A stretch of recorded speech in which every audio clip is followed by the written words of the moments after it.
go back to about 10 years ago, when I and Vilas Patne met in Ratnagiri. I was invited to attend a function organized by him in memory of his late father. And the Puraskar that was handed over that day was called the Sahajivan Puraskar. I was accompanied by Madhu Mangeshkar. And I was introduced to him as son-in-law, or rather grandson-in-law, of a character, real-life character, in a book by Sri Na Pensi. Tumbat se khot saheba pan hi kadambari वाचलेली असे अत्यंत सुंदर अशी, full of description of the scenery of that area, the culture, the life, and so many things. Tumbat se khot went on to become a great book. And then we went. He took us to the house of Babla Sheth, who is the main character in that Tumbat se khot. And since then we became friends. Happened to be there on some other occasions. He's a great guest. And he has around him a gathering of fine people. Many of them are authors, many of them are lawyers, journalists. And almost everyone seems to be so committed to this land called Ratnagiri that sometimes I get feeling that we in Goa don't seem to be so affiliated with our own place. Ratnagiri is a place known for human ratnas, jewels among them. And these jewels have made name in different walks of life. So this man one day invited me to write a preface to his book, Ramshastry Prabhune. I had heard about Ramshastry Prabhune. I had read a bit of things about him. But the knowledge was just superficial. So when he told me to write a preface to that, I delved a little deeper into it. And it dawned on me that Ramshastry Prabhune cannot be confined to that real realm, small realm of the Peshwas, near about Pune. But he should be known the world over. And I wrote that in that preface. And I compared him to Montesquieu.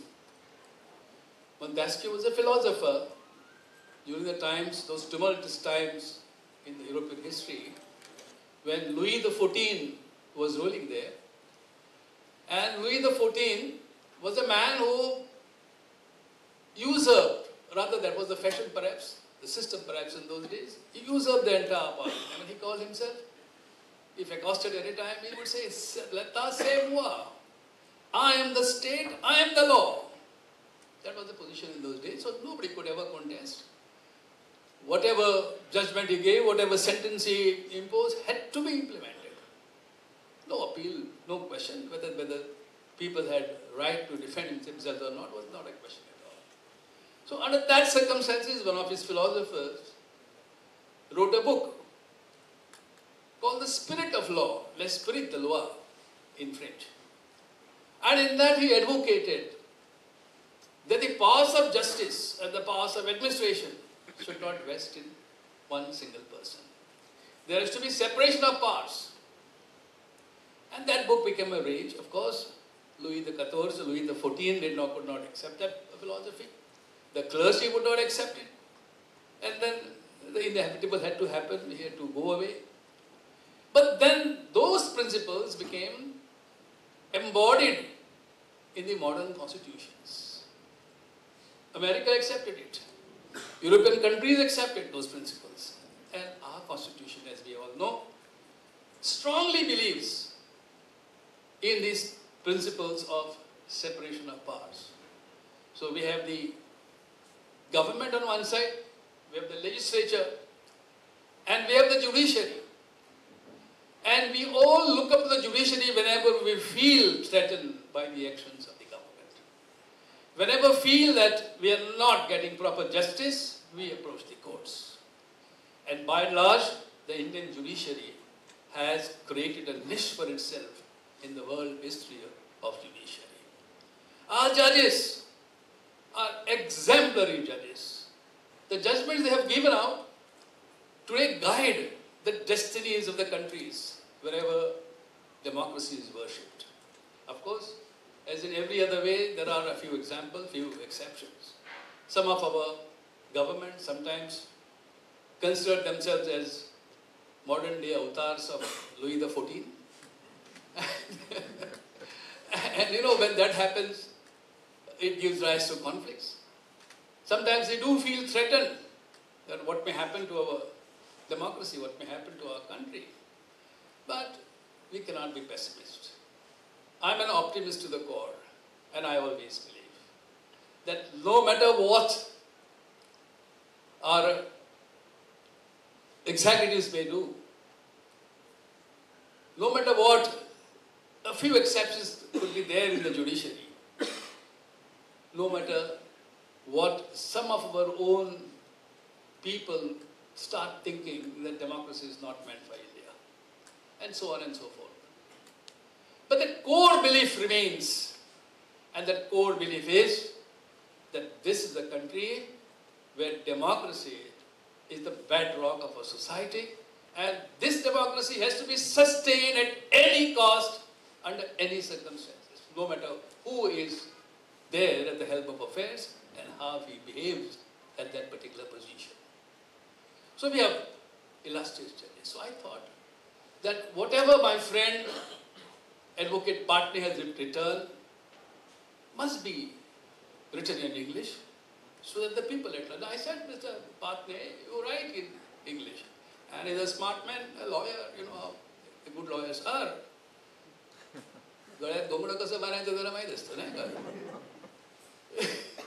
What he did very smartly.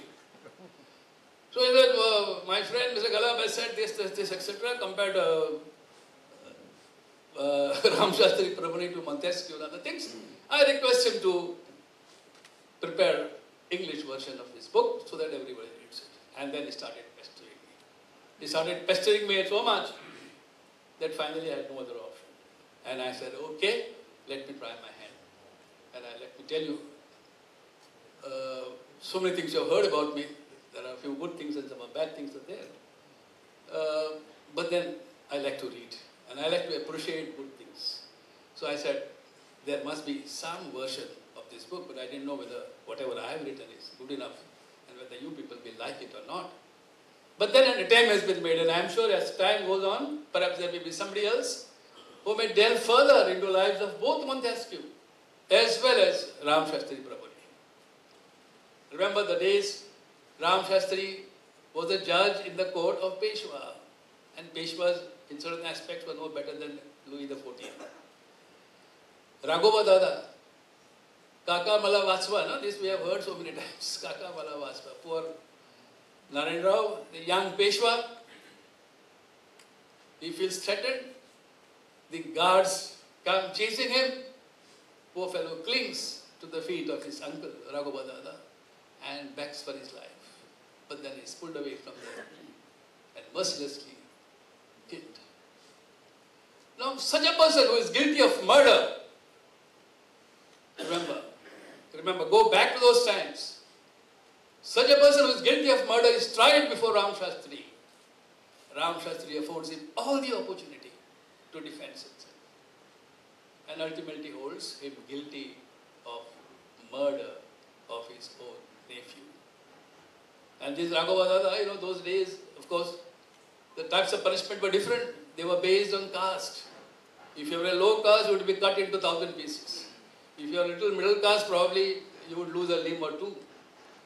And if you are a high caste, a Brahmin in those days, you get away with saying that, okay, I'll do some penance, go to some religious place and sit there and do whatever atonement for the purpose of getting out of this sin.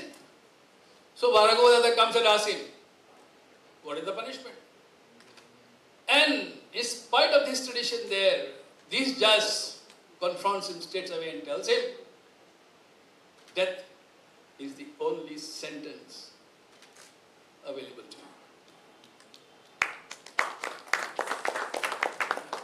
Look at the excitement, whatever that must have happened in that particular time in that court when he orders this execution. Death sentence, when he awards death sentence. And then he does one thing.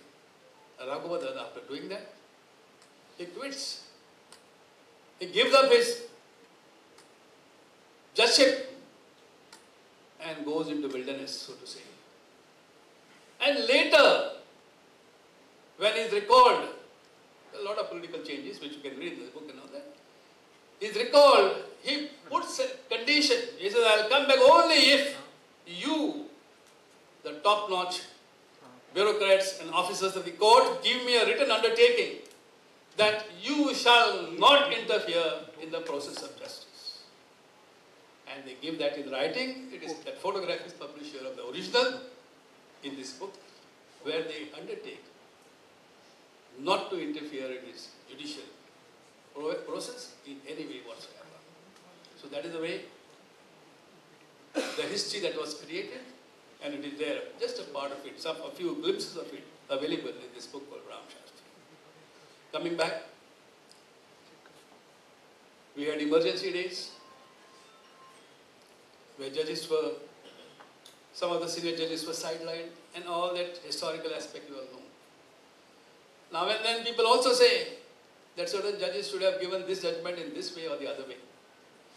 But as a Goan, I am proud that the judges who have gone to the Bombay High Court from the bar in Goa have done exceptionally well. Our Advocate Generals have done exceptionally well. We have Dilman Coelho Pereira, who became twice the Advocate General of Goa. We have Devidas Pangam, who has also been assuring us that no matter what Karnataka does, Madhe water is ours. Let's hope that he succeeds in that. And we have Justice Mahesh Sona. I recollect my association with his illustrious father. He was a lawyer himself. And we young lawyers in those days, in 72, 73, 74, would always say, Justice Sonak, Advocate Sonak should have been a judge. We always felt that way because that was his temperament. That was the way he would behave. And to juniors like us, he would do the hand-holding. Although, I remember a case where I was opposing him in a civil suit in the Mamsa court. And then, as young lawyers, we tried to find out ways and means to wriggle out of the situation. And I tried it by asking for better particulars in that particular, before filing my written statement, which I think most of us do it to avoid, to gain time from the courts and so on and so forth. And I handed over him a copy of that. Judge was so and so. And when I asked for that, gave the application for better particulars, I got such a tongue lashing from the judge. He says, you people have been resorting to these tactics to gain time. And perhaps that gives you enough fees. By way of fees, you can earn more. That was rather insulting in an open court, and particularly for a young lawyer like me, who was just, had entered the portals of the court and was waiting to, bid my time. And later on, I also aspired to be judge, my lord. That never happened. But then he rose to my rescue and he told the judge point blank, Mr. Judge, you are committing contempt of the court. His son today is the judge of the government. And I pray, Lord, pray God, Goa hasn't had so far any representation in the Supreme Court, and Justice Sonakji, may you one day rise to that exalted. Mr. Patne, the eminent author, Mr. Khbab, whom I know from my childhood, my dear friends, and all of you. This is an occasion which I feel is unique. When it comes to law, we always talk about Western system of laws. We cite judgments from English courts, we cite judgments from American courts. We have all principles in law which are based on Western legal systems. We always quote judges from the English courts, we quote judges from the American courts, we are talking about judges from Australia and all over the world. Our entire legal system is based on the principles based and which are invented in the Western countries. And the whole attitude is look at West. And we have been brought up that way. And we have been made to teach, we have been made to learn, and we have been made to practice based on the Western legal systems. I always felt that for the problems which we have inherited and which are created here, which are born here, is it right or correct to find out solutions which are existing or which may be the solutions for Western world? I still feel that for our own problems, which are indigenous, which are creature of this land, the solution has to be found out in this land itself. We had famous personalities, including famous judges in this country, but nobody championed them. I do not know whether most of the people in India, including the parts of Maharashtra and Goa, would know about Shri Prabhune. In our childhood, we have heard about him. We have spoken about the dialogue which was quoted by Mr. Khalab. We have heard about it. That's all. We do not know much about it. And the young generation and the new generation is certainly not aware about it. So the whole thing is that we are not aware of our own history. We are not proud about our own historical personalities. We are trying to compare our own people at some point of time with somebody who is from Western world, who is from the modern world.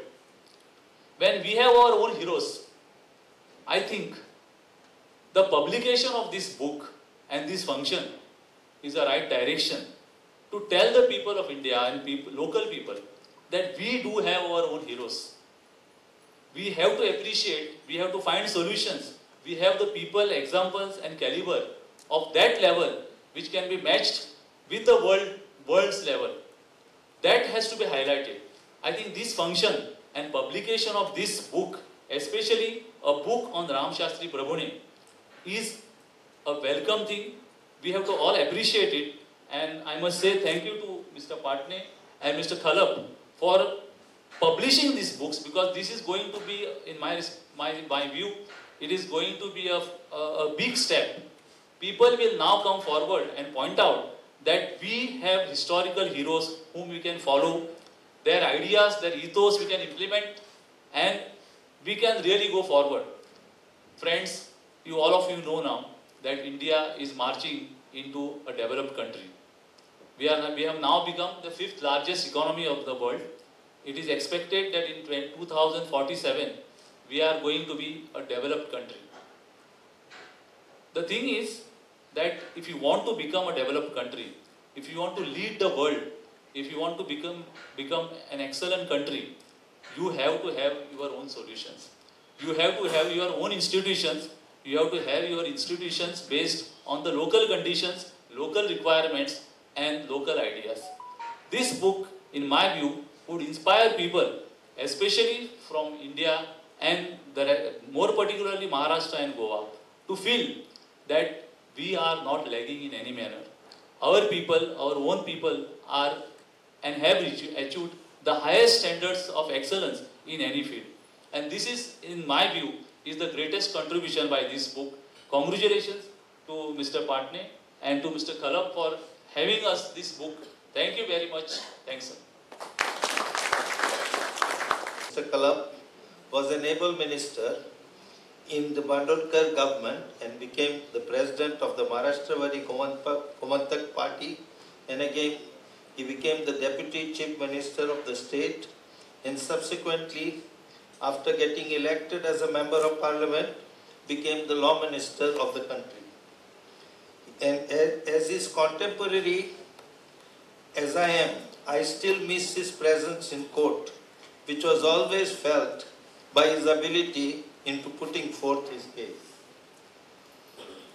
The English version of the book, of the original book in Marathi by Advocate Mr. Vilas Patne, Ramshastry, Prabhune, an icon of judicial integrity and independence, which the chief guest is releasing today, and which I happen to go through, convinces me that Mr. Vilas Patne is also a colleague of mine with vision, though I have not met him, and I am meeting him here for the first time. The book depicts the professional life of Ramshastry Prabhune as a Chief Justice during the regime of Peshava Madhav Rao, who assumed the reins of power at the tender age of 17 and happened to be murdered on a plot hatched by his uncle Raghoba Dada and his wife. The book gives an insight in the thinking of the writer and at the same time chronicles the hard work undertaken by the writer in painstaking scholarly research by illustrating the decisions rendered by Ramshastry Prabhune. The author elucidates the central theme of his book, that is, judicial integrity and independence of judiciary, which is the need of the hour, and this is spelled out in his preface of the book. And this is found in the following passage in the preface. Raghoba Dada was the most powerful officer of the Maratha Empire. Ramshastry exhibited exemplary courage and fearlessness and integrity while pronouncing the judgment. He immediately thereafter demitted his office and proceeded in self-imposed retirement to the village called Mugaon nearby. This act of Ramshastry placed him on such high pedestal that he remains to this day a beacon of light for the legal world.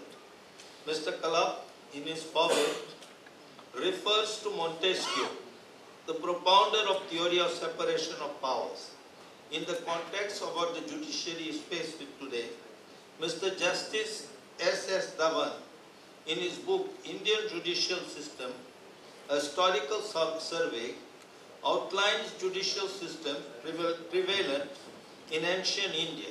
And he goes to say that we must go to the original text to get the true and correct picture of the legal system in ancient India, that one would infer from them that Indian jurisprudence was found on the rule of law,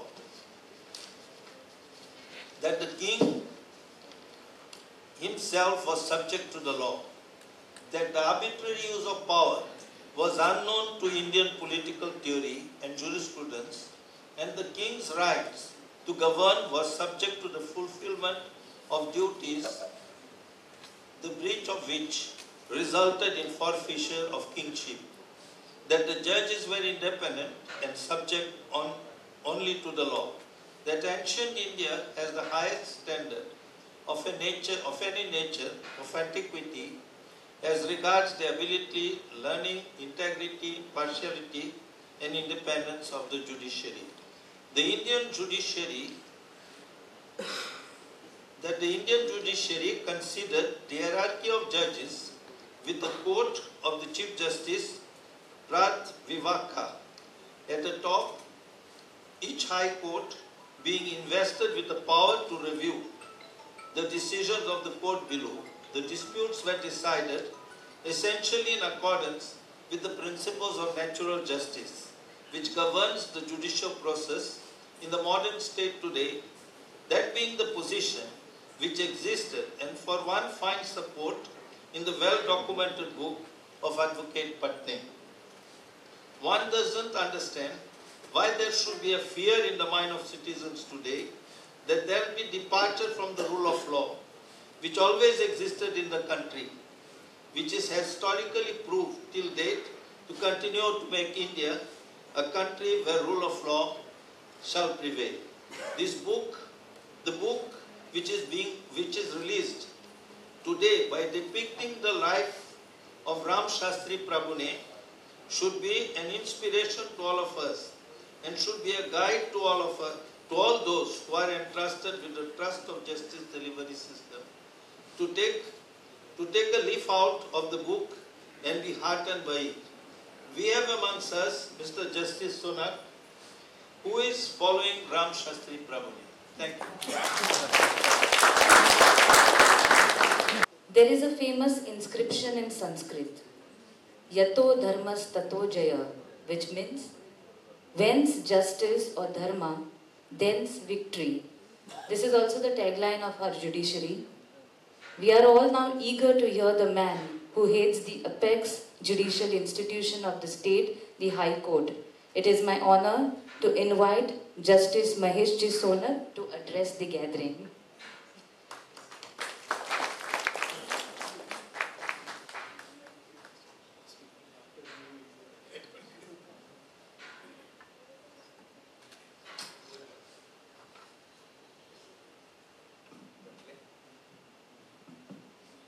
Shri Devidas Pangam, Advocate General for Goa, Advocate Ramakant Khalap, former Union Law Minister, Shri Pereira, the President of the High Court Bar Association, Advocate Vilas Patneji, the original author of the Marathi book on Chief Justice Ramshastry Prabhune, ladies and gentlemen, constitute this distinguished audience. Thank you very much for this invite and this honor. Advocate Vilas Patne and Advocate Ramakant Khalap have rendered excellent service to our generation and following generations by presenting this small but concise biography of one of the most significant pillars of judicial independence, Chief Justice Ramshastry Prabhune. So today we have assembled to pay tributes to this great Chief Justice and also to thank and appreciate the services of Advocate Patne and Advocate Khalap for rekindling this memory. Thank you very much. Thank you.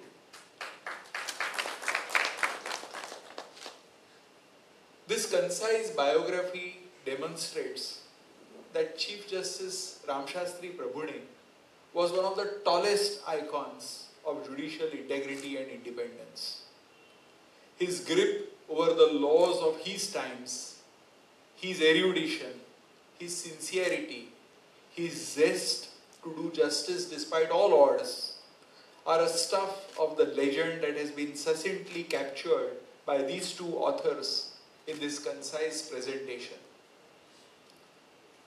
But what the posterity admires most in Chief Justice Ramshastry Prabhune is the courage that this Chief Justice displayed in discharging his judicial functions. Due to this virtue of the Chief Justice, he stands out as an outstanding icon of judicial independence. Friends, several people have several virtues, but courage is the greatest of all virtues, because if you do not have courage, then you may not have the guts to use any of the other virtues which you possess effectively. Seeking pardon from Devidas, I must say it was Thomas Jefferson who famously said that one man with courage constitutes the majority. Physical bravery is no doubt admirable, but they say that physical bravery many a times is an animal instinct. Moral bravery is a much refined concept in civilization. And this takes a lot of courage. Chief Justice Ramshastry Prabhune's life epitomizes this courage. And that is why we honor him and are so proud of what he has done and the legacy that he has left to us.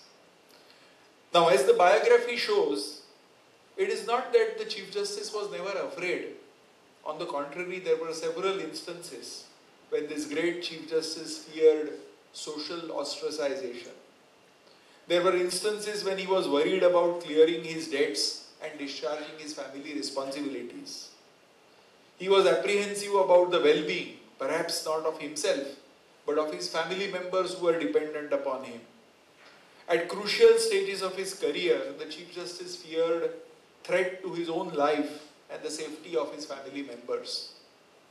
After all, Ramshastry Prabhune was also a human being, though a human being with exceptional virtues, including, as I repeat, the most important virtue of courage. What distinguishes this Chief Justice is how he overcame his fears and apprehensions. Never once did this Chief Justice allow his fears or apprehensions to deflect him from the course of justice. And this is where lies his greatness. The biography, which has been extremely well presented, affirms what Mark Twain once explained, that courage is not absence of fear. Courage is resistance to fear, mastery over fear. Even Nelson Mandela explained the concept in a similar manner. He said that courage was not the absence of fear, but the triumph over it. A brave man, a courageous man, is not he who does not feel afraid, but it is he who conquers his fear. Chief Justice Prabhune achieved greatness because he triumphed over his fear. He conquered fear. He was indeed a profile in courage. This Chief Justice was not a coward. A coward, they say, dies 1,000 times before his death, but the valiant taste death but once. This significant aspect of Chief Justice's greatness is very well captured by both Mr. Patne and Mr. Khalap in their concise presentations. Friends, judicial independence and the rule of law have a very close nexus. One cannot survive without the other. But as you all know, the judiciary has neither the sword nor the purse. Therefore, the institution of judiciary survives on people's confidence in this institution. People's confidence in the lawyers, people's confidence in the judges that administer this institution. And people will have no confidence in this institution of judiciary or the judges if they suspect that the judges are not independent. Suppose they suspect that the judges decide the cases before them by yielding to their fears or favors. If the people lose their faith in judiciary because the judges are not independent or the judges are not persons with integrity, then this will lead to disrespect to the very institution of judiciary. This will lead to disobedience of judicial orders. This would lead to absolute chaos where might will always be right. People would then resort to extrajudicial methods to secure what they perceive is justice. If that happens, then the rule of law, which is the basis of any civilized legal system, will be subverted. Therefore, we must appreciate that judicial independence is not the property or the commodity of the judiciary alone. Judicial independence is a commodity which is only held by the judiciary in trust for the people. Judicial independence is a national treasure in any civilized nation. Therefore, it is the responsibility of the people to do everything within their means to see that no one plunders this national treasure. All the stakeholders, like lawyers, judges, legislators, bureaucracy, the executive governments, must nurture and preserve this treasure. This treasure is far too important to be left only to the judges to protect. This is our collective responsibility as a body polity. Friends, judicial independence is not only about speaking truth to power. Judicial independence is not only about freedom from government or executive pressures. Judicial independence is also not only about separating the powers between the legislature, the executive and the judiciary. These are only some of the facets of judicial independence. But judicial independence has several dimensions. It is a much broader concept that takes within its sweep independence from the pressures of all social, economic and political power centers. There can be pressures from the civil society, vocal human rights groups, environmental bodies, and of course, the fourth estate, the media. The media is now regarded as the fourth pillar of a vibrant democracy. The first three pillars, as you know, are the legislature, the executive, and the judiciary. Judges very often have to decide controversial issues. Moreover, judges sometimes have to adopt a counter-majoritarian or an unpopular approach. This is not because they like to be unpopular or because they are against the majority, but this is because their allegiance is to the Constitution, which is the supreme document insofar as they are concerned. Constitutional morality is sometimes different from the traditional notions of morality. Therefore, it is not uncommon for the judges to bear the brunt of criticism through the media or social networking platforms. But those who swear by the Constitution must learn to welcome such criticism. Our Constitution, subject to certain reasonable restrictions, guarantees free speech and expression to our citizens. And as judges, it is our duty to uphold this Constitution. There is no point in suggesting that such pressure groups must refrain from resorting to even peaceful and legitimate means that the law guarantees to them. Instead, it is for the judges to get accustomed to train themselves and not to be unduly pressured by such factors. As judges, our conduct, our reasoning, our competence, and our commitment to the Constitution must act as a bulwark to protect judicial independence. About 100 years ago, Lord Atkin famously remarked that justice is not a cloistered virtue. She must be allowed to suffer the scrutiny and the respectful, even though outspoken comments of ordinary men. When criticized in the press, another judge, Lord Denning, was hearing a contempt petition against the media. But he refused to hold the media guilty of contempt or restrain publication. And this is how he put it. Let me say at once that we will never use this jurisprudence as means to uphold our own dignity. That must rest on surer foundations. Nor will we use it to suppress those who speak against us. We do not fear criticism, nor do we resent it. For there is something far more important at stake. It is no less than freedom of speech itself. But the judge added that the critics of the court must remember that from the nature of our office, we cannot reply to their criticism. That judges cannot enter into public controversies, still less into political controversies.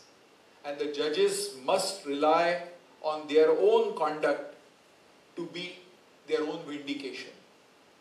Therefore, I would say, criticize the institution, criticize the judges, but try and do so to strengthen this institution. Criticize them so that the judges are strengthened, they are corrected. If a course correction is necessary, criticism is welcome. But do it with that approach. So do criticize, but always remember that we cannot easily respond to such criticism. Therefore, freely criticize our judgments, but do not attribute motives unless they are on verifiable, solid grounds. All this would in fact contribute to building an independent judiciary, the foundation of which has been laid by great people like Ramshastry Prabhune. Judicial independence expects judges not to be influenced even by their own preferences for some political, economic or sociological theories when discharging their judicial functions. The real test of judicial independence lies in a judge overcoming his personal beliefs, preferences, preconceptions and predilections, and by neutralizing them while deciding a particular case. If a judge cannot do so, he should recuse himself from hearing the case. For example, on a philosophical level, a judge may have strong views regards capital punishment, defections, or social issues like abortion. But the true test of judicial independence is where such a judge resists his own personal opinions or preferences, and he does not allow his personal opinions to interfere with his judicial decision-making process. This is a significant aspect of judicial independence. Now take the example of Justice Vivian Bose, one of the greatest judges of our country. Now he was dealing with a preventive detention matter, and by interpreting the constitution he felt that this preventive detainee, who was absolutely a villain, was required to be released. He released him, but while ordering his release, this is what Justice Bose observed. He said that it is perhaps ironical that I should struggle to uphold these freedoms in favor of a class of persons who, if the rumor is to be accredited, and if the list of their activities furnished to us is a true guide, would be the first to destroy them if they but had the power. But I cannot allow my personal predilections to sway my judgment of the Constitution. Justice Bose concluded by saying that it is indeed one test of belief in principles if you apply them to cases which you have no sympathy at all. Now this is the true mark of judicial independence. We have to be independent of ourselves. We have to rid of our own notions, own personal views when it comes to judicial decision making. Outside the courts, maybe a little liberty is permissible, though while you are in service, it is best that you don't express those opinions. During our Constituent Assembly debates, Pandit Jawaharlal Nehru visualized that judges should not only be first rate, but should be acknowledged to be first rate in the country. And they should be persons of the highest integrity, if necessary, people who can stand up against the executive government and whoever may come in their way. The same thoughts were expressed by other members of the Constituent Assembly, and they said that judges should not be diverted from their duty by any extraneous influences, not by hope of reward, not by fear of penalties, not by flattering praise, nor by indignant reproach. It is the sure knowledge of this that gives the people confidence in their judges. Judicial independence is also not to be confused with a propensity to strike down legislation or executive actions at a drop of the hat. That is not judicial independence. That is perhaps judicial showmanship. Justice Krishna Iyer, another great judge, observed that independence of judiciary is not genuflection. He would use difficult words. Genuflection is something which a person kneels down while he is being knighted. So he says that independence of judiciary is not genuflection, nor is it opposition to every proposition of the government. It is neither judiciary made to opposition measure nor for the government's pleasure. Judicial independence should also take into account judicial accountability. These are different sides of the same coin. Without judicial accountability, judicial independence becomes meaningless.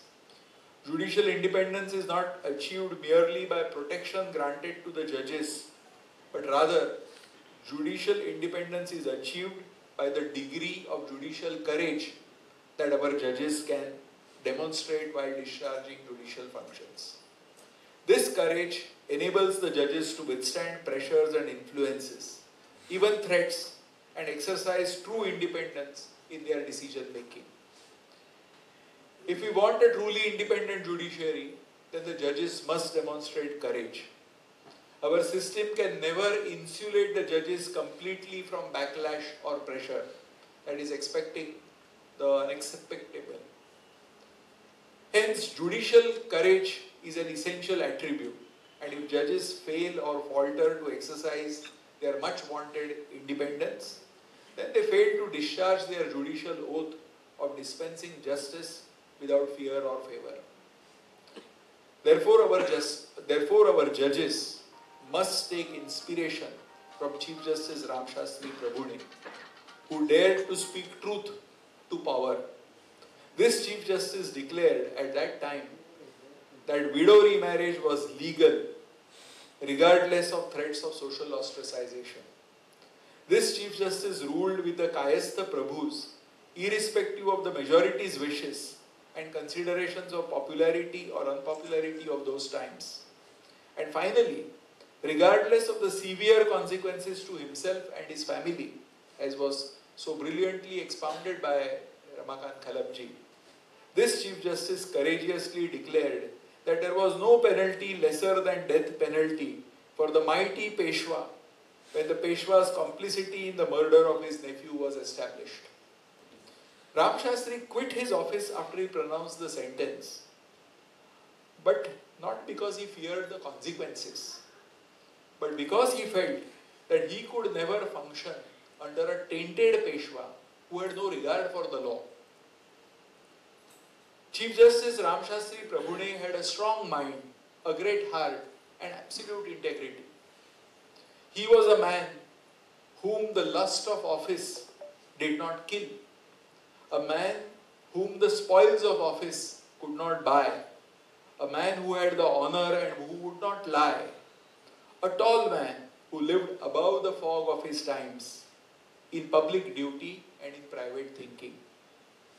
Our words naturally seem inadequate in paying tributes to such a man. Therefore, our sincere tribute would be to do our assigned duty without fear or favor and to the best of our abilities. Emulating such a great person is beyond us, but we can continue to be inspired by this timeless and great Chief Justice. Before I conclude, I again compliment and thank Advocate Patne and Advocate Khalap for a job very well done. A translator, they say, must have command over both the languages. But if a person is not to remain a mere translator, then such a person must have a grip on the subject matter and the context. Mr. Khalap has been an eminent lawyer, a linguist, an author, and a union law minister. Advocate Patne, besides being a member of the noble legal profession, has been a journalist, researcher, writer, and an environmentalist. Therefore, this concise presentation combines Mr. Patne's and Mr. Khalap's invaluable talents. This presentation is their combined gift to our generation and the following generations. Together, they have written about a star, an icon of judicial integrity and independence. This star, like the pole star, should be an inspiration to all of us. This star must guide us on the path of righteousness. Friends, thank you very much and Jai Hind.